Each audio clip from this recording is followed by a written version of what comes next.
inveja, assassinato e, de forma surpreendente, o nascimento da civilização. Hoje a gente vai mergulhar em uma das histórias mais antigas e impactantes da humanidade, a de Caim e Abel, lá em Gênesis capítulo 4. Vamos explorar como as sementes da sociedade foram plantadas nesse texto milenar, descobrindo o que ele nos revela sobre conflito, justiça e até sobre o progresso. Vamos lá! A história já começa assim, sem rodeios, nos jogando direto no centro do drama. Esse ato de violência, o primeiríssimo assassinato entre irmãos, define na hora a gravidade do que a gente está prestes a analisar. É um ponto de ruptura, um momento que muda para sempre o curso da história humana. Mas, peraí, como é que chegamos nesse momento tão trágico lá no campo?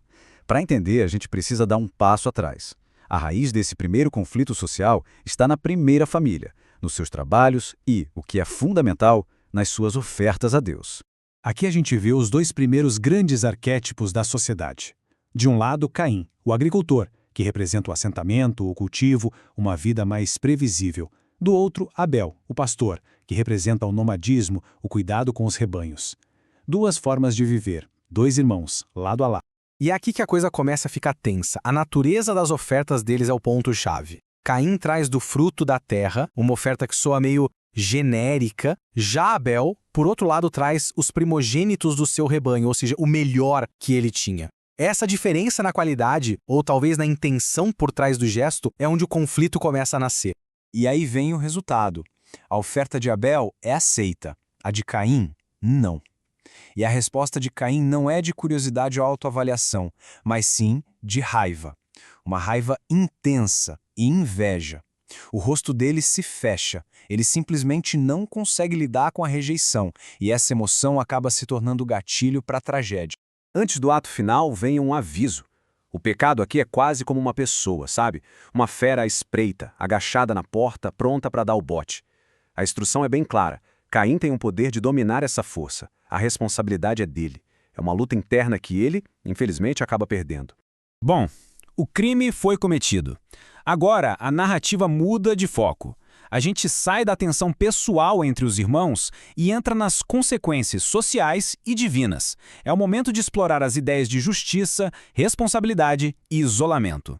A famosa pergunta de Caim é uma tentativa clara de desviar da culpa. Mas ao fazer isso, ele lança no ar uma das questões mais fundamentais da vida em sociedade. Nós somos responsáveis uns pelos outros? A resposta que a história dá é um sonoro sim.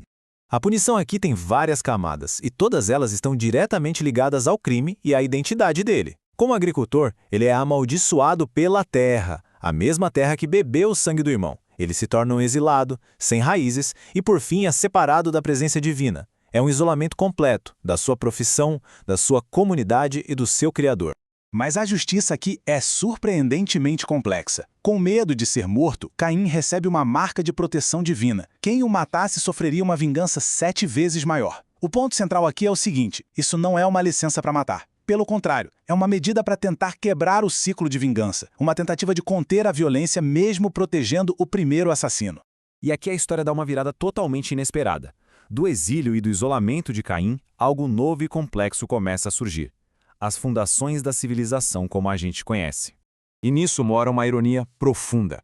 O primeiro assassino, o andarilho amaldiçoado, se torna o primeiro construtor de cidades. Ele vai para a terra de Nod, que significa errante, e lá ele funda uma sociedade.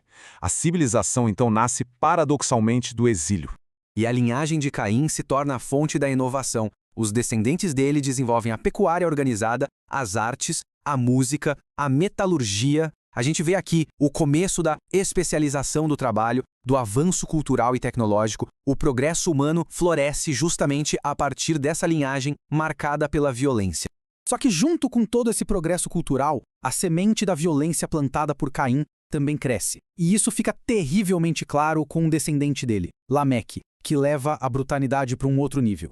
Essa declaração de Lameque é assustadora. Ele se gaba da violência, ele canta sobre o que fez para as esposas. Diferente de Caim, que sentiu medo e talvez remorso, Lameque exibe o próprio ato como um troféu, matando por uma ofensa mínima. A violência agora virou motivo de orgulho. A proteção de Caim, que era uma medida para limitar a violência, é totalmente distorcida por Lameque e vira uma justificativa para uma vingança desproporcional.